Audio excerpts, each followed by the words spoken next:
Hello friends, जय हिंद। स्वागत आपका आपके अपने चलो होम ट्यूशन पे। दोस्तों, आरपीएफ कांस्टेबल की जो नई वैकेंसी है उसके बारे में बच्चों के मन में बहुत सारे डाउट हैं कि हाइट कितनी चाहिए, चेस्ट कितनी चाहिए, इसमें जो सिलेक्शन प्रोसेस है वो क्या रहेगा, एज लिमिट है वो कब से काउंट होगी, और आखिरकार एज है वो क्राइटेरिया क्या होता है, कांस्टेबल के लिए क्या होता है, सब इंस्पेक्टर के लिए क्या होता है। तो सारी की सारी चीजों पे हम बात करेंगे इस वीडियो में, तो वीडियो को ध्यान से पूरा देखिए। दोस्तों, अगर आप आरपीएफ कांस्टेबल या सब इंस्पेक्टर के लिए हमारे साथ जुड़ के तैयारी करना चाहते हैं तो आज से आपकी क्लासेस शुरू हो रही हैं।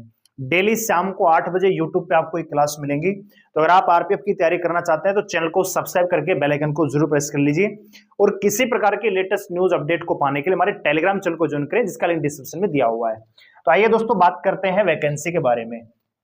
तो एक बात तो आप जानते हैं कि वैकेंसियां शुरुआत में आपको पता है कि लगभग 2250 के आसपास वैकेंसियां इसमें थोड़े दिन पहले जो नोटिस वायरल हुआ था उसमें दिखाई गई थी।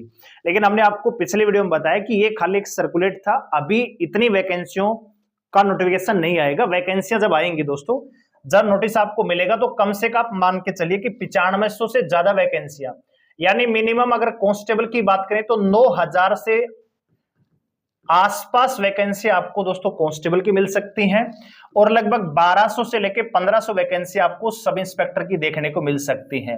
तो कुल मिला के 10,000 के आसपास, या हो सकता है कि इससे थोड़ी सी ज्यादा 10 या 11 के आसपास आपको वैकेंसियां मिलेगी डेफिनेट रूप से। अब बात आती है कि फॉर्म कब तक आएगा। तो आप देख रहे हो दोस्तों कि रेलवे लगातार प्रोसेस में है। अभी असिस्टेंट लोको पायलट की वैकेंसी आई है, 5600 वैकेंसियां हैं, जो कि बढ़ के 16,000 जाने की उम्मीद है। अभी कल ही तकनीशियन के पदों पे 9000 से ज्यादा पदों का नोटिफिकेशन के बारे में ब्यौरा है वो रेलवे ने दे दिया है कि कब इसका नोटिस आएगा, कब हम एग्जाम कंडक्ट करवाएंगे। तो आपका जो आरपीएफ कांस्टेबल और सब इंस्पेक्टर का नोटिस है दोस्तों, पूरे के पूरे चांस है कि आपको ये फरवरी में ही देखने को मिलेगा। तो फरवरी 2024 यानी इसी महीने आपको नोटिस देखने को मिल सकता है। अब फरवरी में नोटिस आएगा तो मार्च के 15 तारीख के आसपास आपको लास्ट डेट मिलेगी फॉर्म भरने के लिए। तो लगभग आप मान के चलिए कि जो लास्ट डेट रहती है उसके लगभग ज्यादा से ज्यादा 2 महीने बाद आपका एग्जाम कंडक्ट करवा लिया जाएगा, यानी 45 से 2 महीने, 45 से 60 दिन के अंतराल पे आपका एग्जाम कंडक्ट करवा लिया जाता है। तो इस हिसाब से आपका देखा जाए तो एग्जाम मेरे अनुसार, मैंने कल भी आपको बताया था पिछली वीडियो में, मई या जून के आसपास आपका एग्जाम कंडक्ट करवाया जा सकता है। तो वो बच्चे जो अभी फ्रेशर हैं, पहली बार कंपटीशन की तैयारी कर रहे हैं, या वो बच्चे जिन्होंने अभी 18 साल की उम्र को पार किया है, अभी 10वीं पास की है और पहली बार इस कंपटीशन में उतरने वाले हैं, तो उनको समय रहते अपने सिलेबस पे ध्यान देना चाहिए, लगातार प्रैक्टिस करना चाहिए। क्योंकि नोटिफिकेशन आएगा तो आप हड़बड़ाहट में ना तो सिलेबस पूरा कर पाओगे, ना ठीक से सिलेबस मतलब रिविजन कर पाओगे। होगा क्या, दिल्ली पुलिस की तरह मतलब 32 लाख बच्चों ने फॉर्म भरा, 18 लाख से ज्यादा बच्चे एग्जाम में अपीयर हुए, लेकिन दोस्तों आप ये देखिए कि 86,000 बच्चे ही 65 या उसके आसपास नंबर ले पाए जब फिजिकल के लिए कट ऑफ तैयार हुई। तो कहीं ना कहीं दोस्तों तैयारी में कमी रह जाती है बच्चों की। बच्चे वेट करते हैं कि नोटिस आएगा तब मैं तैयारी करूंगा। दोस्तों, नोटिस आपको फरवरी में मिल जाएगा। तो अगर आप इंटरेस्टेड और इस जॉब को हाथ से नहीं जाने देता मतलब चाहते हैं तो आपको तैयारी अभी से शुरू कर देनी चाहिए एक डिसिप्लिन के साथ। अगर आप मैथ और रीजनिंग की तैयारी करना चाहते हैं कि मैथ और रीजनिंग में कहीं से कोई नंबर ना कटे, कंसेप्ट आप सीखना चाहते हैं, प्रैक्टिस करना चाहते हैं, तो चैनल को सब्सक्राइब करके बेल आइकन को जरूर प्रेस कर लीजिए, क्योंकि हमारी क्लासेस हम यूट्यूब पे शुरू करेंगे मैथ और रीजनिंग। तो डेली बेसिस पे आपको मैथ और रीजनिंग का मॉक टेस्ट हम देंगे। तो आपका 70 नंबर का जो पोर्शन है अकेला होम ट्यूशन करवाने का दम रखता है दोस्तों, ठीक है।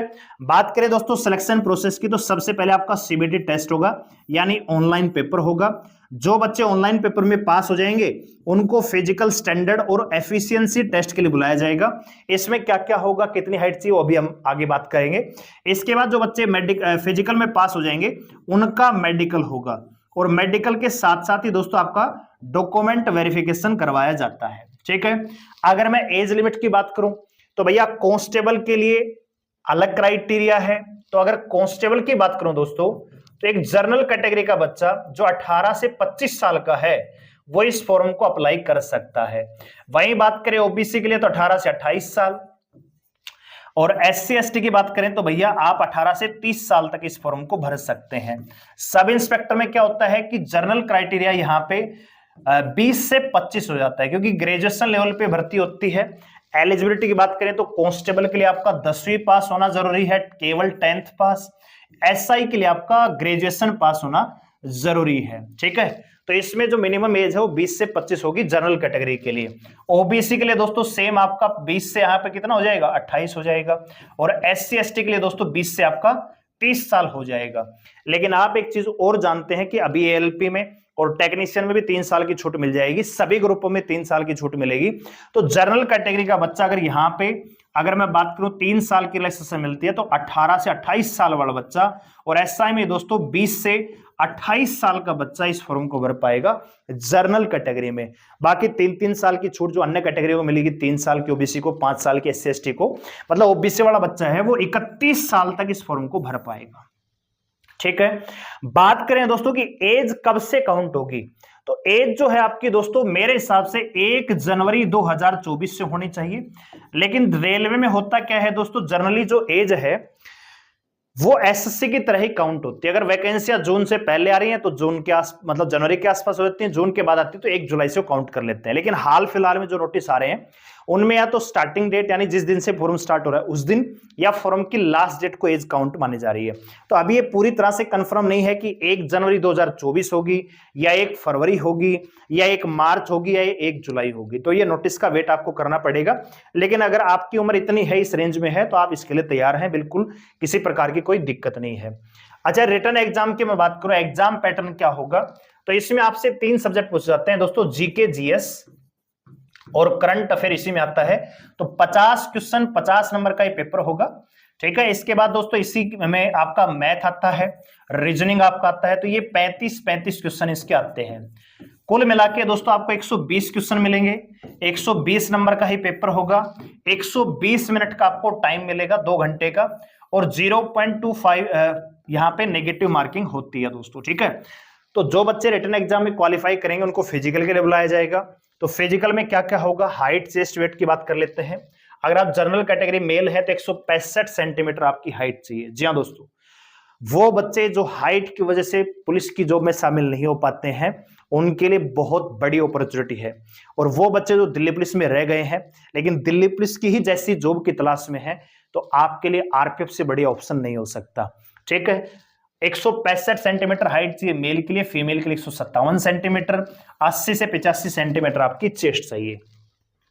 रनिंग है दोस्तों इसमें थोड़ी टफ होती है, 1600 मीटर रनिंग होती है, 5:45 यानी 5.25 मिनट में आपको 1600 मीटर रनिंग पास करनी होगी।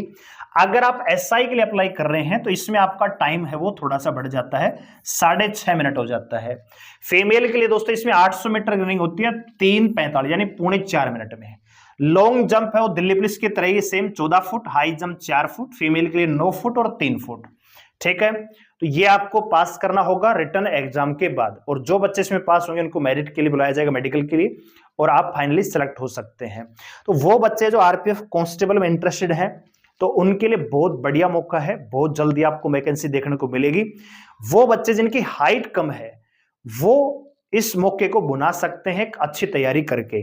और एक चीज आप याद रखिएगा, फिजिकल के लिए कट ऑफ और जो फाइनल कट ऑफ है रिटन एग्जाम के बेस पे बनेगी। और दोस्तों अगर आप हमारे साथ जुड़ के तैयारी करते हैं तो आप ये देखिए, मैथ और रीजनिंग का जो सेक्शन है इसमें अकेले दोनों सेक्शनों में दोस्तों 70 क्वेश्चन का पोर्शन है, यानी 120 में से 70 क्वेश्चन तो मैथ और रीजनिंग के आने वाले हैं। तो चैनल को सब्सक्राइब करके बेल आइकन को जरूर प्रेस कर लीजिए। क्लासेज हम शुरू कर रहे हैं, टेस्ट सीरीज भी आपको लेके आएंगे, बिल्कुल जेन्युइन पीस में टेस्ट सीरीज आपको प्रोवाइड करेंगे। हर सप्ताह 2-3 मॉक टेस्ट हम देंगे, तो आपके एग्जाम तक कम से कम 50 मॉक टेस्ट मैं आपको दूंगा हमारी एप्लीकेशन पे। एप्लीकेशन का लिंक डिस्क्रिप्शन में दिया हुआ है, आप चाहो तो उसको डाउनलोड कर सकते हो टेस्ट सीरीज के लिए, ठीक है। बिल्कुल जेन्युइन फीस में आपको टेस्ट सीरीज मिलेगी, बहुत बढ़िया क्वालिटी की, लेटेस्ट पैटर्न पे, ठीक है। तो अगर आप इंटरेस्टेड इस जॉब को लेकर तैयारी करने, बहुत सारे लोग हैं जो काफी सालों से वेट कर रहे हैं, क्योंकि पिछली वैकेंसी आप जानते हैं 2018-19 में आई थी, और उस साल इस भर्ती में बहुत बड़े लेवल पे दोस्तों स्कैम हुआ था। कट ऑफ है भैया 120 में से 120 गई थी, कुछ जोन ऐसे हैं जिनकी 120 में से 120 गई थी। तो इस बार इस स्कैम पे थोड़ा सा लगाम लगेगा, कट ऑफ थोड़ी डाउन जाएगा, और इस बार जो पढ़ने वाले बच्चे उनको भी सिलेक्शन का चांस यहाँ पे मिल सकता है। तो जो बच्चे तैयारी करना चाहते हैं, तैयारी करने के इच्छुक हैं, तो मैं कहना चाहूंगा वैकेंसी बहुत जल्दी आएगी, तैयारी में लग जाइए, मौका बार बार नहीं आता है। और दिल्ली पुलिस कांस्टेबल की तरह ये भर्ती भी बहुत जल्दी प्रोसीड करवा ली जाएगी। तो अगर आप ये सोच रहे हैं कि 2-3 साल में भर्ती पूरी होगी, ऐसा नहीं है। मान के चलिए कि अगले 8 से 9 महीने के अंदर अंदर आपको ज्वाइनिंग भी करवाई जा सकती है। ठीक है, तो इन्फॉर्मेशन अगर आपको अच्छी लगे, वीडियो को लाइक करें, शेयर करें, चैनल को सब्सक्राइब कर लीजिए हमारे साथ जुड़े रहने के लिए।